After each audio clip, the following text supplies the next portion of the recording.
Hello বন্ধুরা, April মাসে quarter ফোরের রেজাল্টগুলো ধীরে ধীরে আসতে শুরু করেছে এবং তার সঙ্গে মার্কেটও কিন্তু বেশ ভালো রকম পজিটিভ মোমেন্টাম নিয়ে একেবারে রকেটে পরিণত হয়ে গেছে। তো লাস্ট আমরা কিছুদিন ধরে দেখেছি যে নিফটি এবং ব্যাঙ্ক নিফটি, তাছাড়া শুধু নিফটি ব্যাঙ্ক নিফটি নয়, মিড ক্যাপ এবং স্মল ক্যাপেও কিন্তু দারুণ রকমের মোমেন্টাম এসেছে।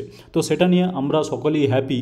আরেকটা গুরুত্বপূর্ণ কথা হচ্ছে ইউএস মার্কেট যদিও একটু উইক, যদিও একটু দুর্বল আছে মোটামুটি বর্তমান সময়ে, সেগুলোকে কিন্তু তোয়াক্কা না করেই ভারতীয় মার্কেট কিন্তু দুর্দান্ত পারফরমেন্স দেখিয়ে চলেছে।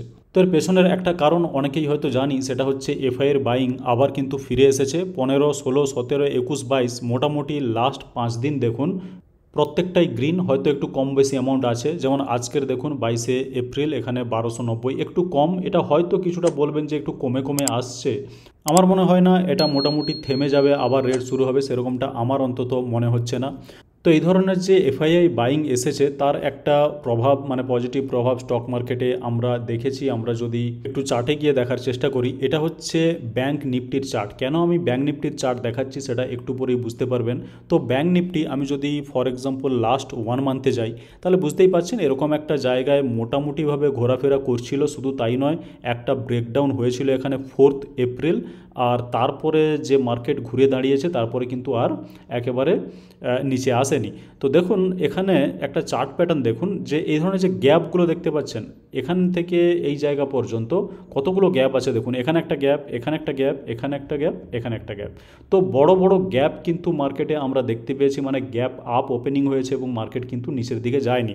তো এখানে একটা গুরুত্বপূর্ণ কথা, যে আমরা অনেক সময় কি মনে করি যে মার্কেট নিচে এলে মানে ধরে নেব, ওপরে এলে একটু বিক্রি করে দিয়ে প্রফিট কামিয়ে নেব, সেটা কিন্তু সবসময় হয় না। এই যে মার্কেটের এ ধরনের যদি প্যাটার্ন দেখেন, তাহলে এখানে কোনোভাবেই বোঝা সম্ভব নয় যে কোথা থেকে অ্যাকচুয়ালি সেই রকেটটা শুরু হবে। সুতরাং অনেক সময় মার্কেটে আমরা এই ভুলটা করে থাকি যে হ্যাঁ, আমরা একটু কেনা বেচা বারবার করে ভালো রকমের প্রফিট কামিয়ে নেব। সেটা সবসময় সম্ভব হয় না। তার কারণ হচ্ছে কেনা বেচা মানে টপ বা বটম এগুলো বের করাও খুব একটা পসিবল নয়। সে কারণে যদি ভালো থাকে আপনার কাছে কোনো ইনভেস্টমেন্ট, তাহলে কিন্তু সেটা আপনাকে সময়ের সঙ্গে সঙ্গে একটা মোটামুটি প্রফিট দিয়ে যাবে। খুব বেশি আশা করবেন না মার্কেট থেকে অবশ্যই। তো মার্কেট এ ধরনের পজিটিভ মোমেন্টামে থাকার জন্য আমাদের সবারই প্রফিট হচ্ছে।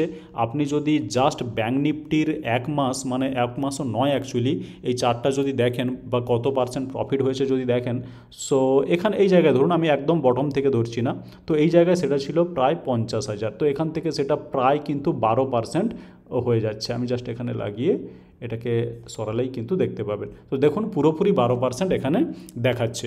তো 12% পুরোপুরি ইন্ডেক্স লেভেলে, মানে এটা আমরা ব্যাঙ্ক নিফটি দেখছি এখানে, বুঝতেই পারছেন।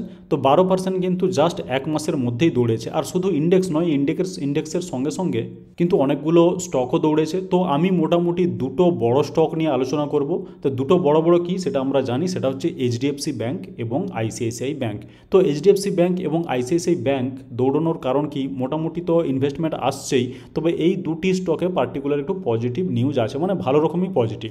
তো মোটামুটিভাবে আমি অনেকদিন ধরে বলে আসছি যে ব্যাঙ্কিং শেয়ার হয়তো মোটামুটি ভালো পারফর্ম করতে চলেছে, আর সেই পারফরমেন্স কিন্তু অলরেডি আপনারা এপ্রিল মাসের চার্টে কিন্তু দেখতে পাচ্ছেন কী ধরনের একটা রকেট দেখতে পাচ্ছেন অ্যাকচুয়ালি। তো সে কারণে ব্যাঙ্ক স্টক নিয়ে একটু আলোচনা করতে চাই। ব্যাঙ্ক স্টকের মধ্যে প্রথমেই হচ্ছে এইচডিএফসি ব্যাঙ্ক। এখানে হেডলাইনটা পড়ুন just, HDFC bank share set for rally, মানে কোশ্চেন মার্ক, যে তাহলে এইচডিএফসি ব্যাঙ্ক কি র্যালি দেখাতে পারে।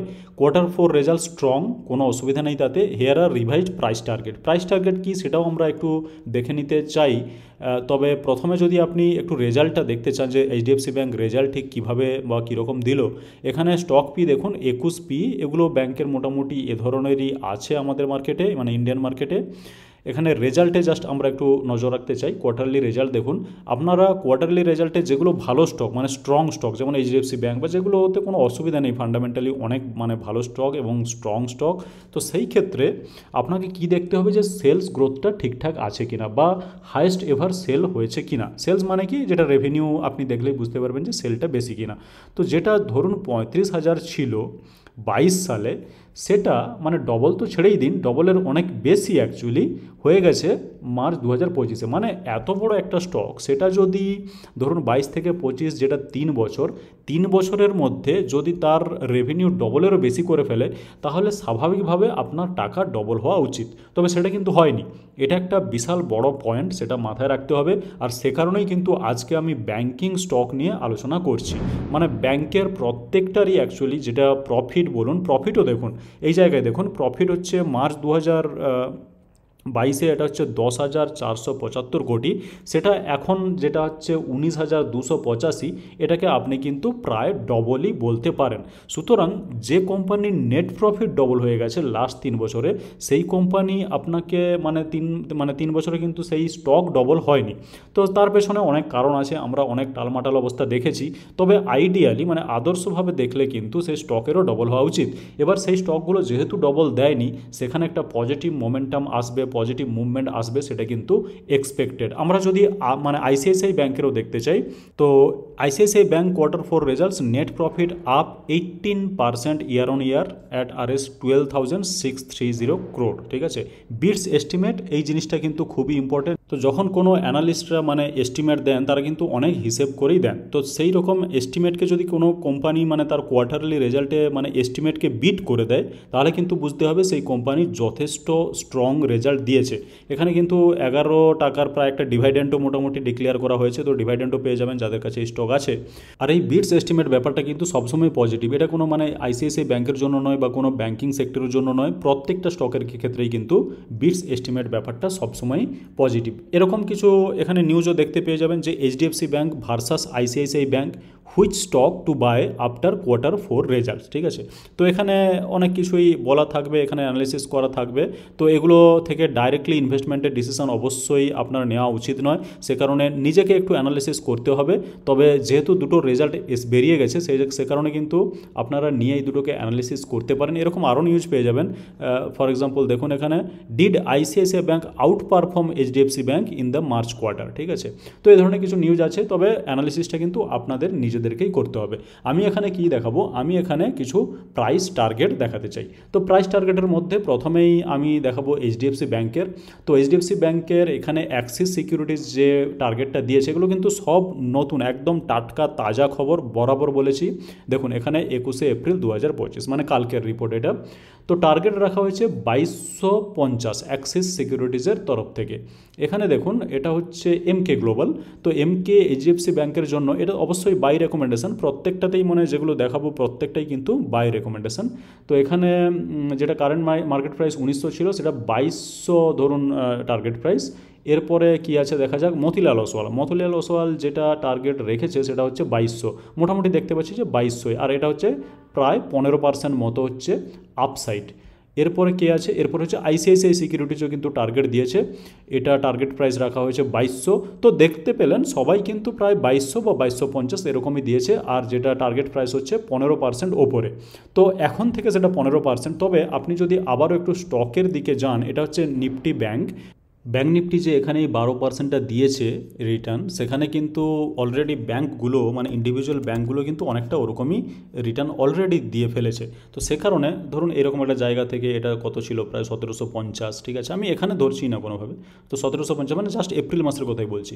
তো এখান থেকে যদি দেখেন তাহলে কতটা, সেটা 12% এক্স্যাক্টলি না হলেও মোটামুটি কাছাকাছি হবে, বা এটা 12%, অ্যাকচুয়ালি 12% বেশি, তো মোটামুটি 12%। তো ব্যাঙ্কগুলো কিন্তু অলরেডি 12% দিয়ে দিয়েছে, আর সেখান থেকে তারপরে যে এইসব টার্গেট লাগানো হয়েছে, বুঝতেই পারছেন যে এগুলো কিন্তু প্রায় 15% মতো কিন্তু আপ, ঠিক আছে। তো 12 + 15 27%, এগুলো কিন্তু খুব একটা হয়তো আসতে বেশি সময় লাগবে না। তো এইচডিএফসি ব্যাংকের এটা হচ্ছে প্রাইস টার্গেট আমরা দেখলাম। এরপরে আমরা আইসিআইসিআই ব্যাংকেরও প্রাইস টার্গেট দেখে নেব, এবং সেখানে একটা কম্প্যারিজন করে নেব যে কোনটার ক্ষেত্রে বেশি টার্গেট রাখা হয়েছে। তো সেখানে স্বাভাবিকভাবে বুঝতে পারবো যে কোনটাতে বেশি প্রফিট আসতে হয়তো পারে। তো এবার আপনাদের সামনে হচ্ছে আইসিআইসিআই ব্যাংকের টার্গেট প্রাইস। এখানে দেখুন আবার কিন্তু এমকে প্রাইস টার্গেট রেখেছে 1600 টাকা, যেটা কারেন্ট প্রাইস ছিল 1400। এটা মোটামুটি হিসাব করলে ওই দাঁড়াবে 13.7%। বাকি আরও দেখুন, এটা হচ্ছে মতিলাল ওসওয়াল। এগেন মতিলাল ওসওয়াল যে টার্গেটটা দিয়েছে 1650, মানে আইসিআইসিআই ব্যাংকের ক্ষেত্রে সেটা হচ্ছে প্রায় দাঁড়াচ্ছে 17% ধরুন। তো এটা হচ্ছে 17%। এছাড়া অ্যাক্সিস সিকিউরিটিসও কিন্তু দিয়েছে, এরাও হচ্ছে 1650 দিয়েছে। এই 1650 মোটামুটি মতিলাল ওসওয়াল যেটা দিয়েছে প্রাইস টার্গেট সেটাও 1650, একেবারেই সেম, সে কারণে এটাও 17%। এখানেও দেখতে পাচ্ছেন যে 17%। তো অ্যাক্সিসের ক্ষেত্রে আমরা দেখলাম যে মোটামুটি টার্গেট প্রাইস যেটা ছিল সেটা হচ্ছে 16% বা 17%। আর এইচডিএফসি ব্যাংকের ক্ষেত্রে যেটা আমরা দেখলাম সেটা হচ্ছে মোটামুটি ধরুন ওই 15%। তো 15 থেকে 16% মতো প্রাইস টার্গেট রাখা হয়েছে। তবে এই স্টকগুলোর বাইরে গিয়েও কিন্তু বাকি ব্যাংক স্টক যেগুলো আছে সেগুলোর যে রেজাল্ট ধীরে ধীরে আসতে থাকবে সেগুলোকে অ্যানালাইসিস করুন, অবশ্যই কিছু না কিছু পজিটিভ খুঁজে পাবেন। আর একটা কথা যেটা ব্যাংকিং সেক্টরের ক্ষেত্রে আমি বলছি যে আমার এটা যথেষ্ট পছন্দের একটা সেক্টর ছিল এবং এখনও আছে, যেহেতু রেট কাট শুরু হচ্ছে, রেট কাটের যে সাইকেল শুরু হচ্ছে। তো এর আগেও বলেছি যে ব্যাংক কিন্তু আমার খুবই পছন্দ।